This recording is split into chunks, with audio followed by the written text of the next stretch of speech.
We didn't know what we were going to do with the album packaging, but once we'd sort of hatched this plan to have this expensive CD, you know, effectively double the price of any other double CD, we thought it's going to have to be something really special. The people that are paying out that money all that way up front deserve something special. We wanted people to realise that actually what they paid for was worth far more than in monetary terms. It was Carl's idea, I think, to have such a huge booklet. I said, how about a 128-page hardback book in a slipcase with a CD in either side? I actually said that. They said, OK.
I gave him the words and I drew his attention to that first page of Peter Pan. And that was all. And then waited to see what he came back with. I thought the best way to do justice to this is to go through every song and treat it like an album in its own right. Practically every design that you see in that 128-page booklet, especially the ones with marbles in, would have been something that was floated as an idea for a front cover at one point or another. Pick any song and that artwork for that would have been the design for the entire album, because they're normally like 6 or 8 pages maybe. But he just sort of went to town. Well, even down to the front cover image, and it took a long time before we arrived at that.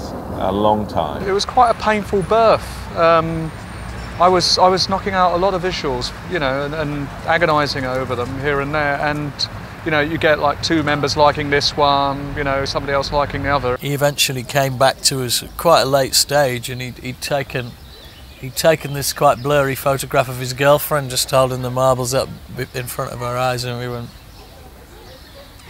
"That's going to do it, Carl. You know that'll do it." I could see that it had a lot of symbolic resonance in it.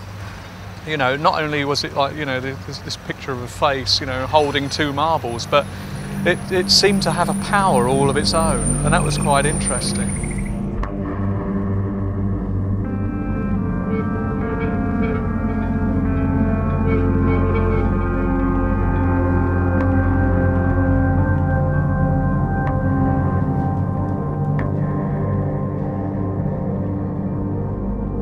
And so then he came back with the boy, actually, first.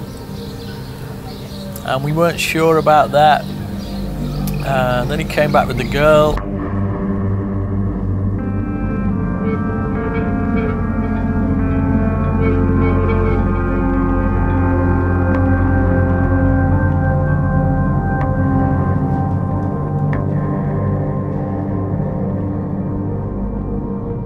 Then we thought maybe we could use half of the boy and half of the girl, front and back.